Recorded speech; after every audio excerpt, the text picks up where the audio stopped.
আসসালামু আলাইকুম। আজকে আমি আটা দিয়ে ভীষণ মজা মুখে লেগে থাকার মতো বাচ্চাদের টিফিন বানিয়ে দেখাবো। প্রথমে আমি ডো বানিয়ে নিব।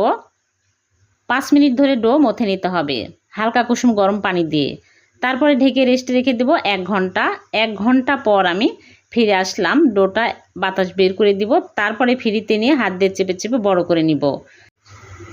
পানি ব্রাশ করে নিচ্ছি। তারপরে সাদা তিল দিয়ে দিব, দিয়ে হালকা করে চাপ দিব, তাহলে ভাজার সময় খুলে যাবে না।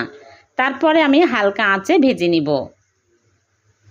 ভাজা হয়ে গেলে আমি চুলা থেকে নামিয়ে গুঁড়া দুধে কোট করে নিচ্ছি, তাহলে আরও টেস্টি হবে। তারপরে আমি একটু ফুটা করে আমি চকলেট সিরাপ দিয়ে ভিতরে দিয়ে নিচ্ছি, তাহলে বাচ্চারা অনেক পছন্দ করবে, খেতেও টেস্টি হবে। চকলেট সিরাপ হাতের কাছে না থাকলে ডেইরি মিল্ক গলিও দিতে পারবেন। ভালো লাগলে লাইক কমেন্ট শেয়ার করে দিবেন। আবার দেখা হবে নতুন কোনো রেসিপিতে। আল্লাহ হাফেজ।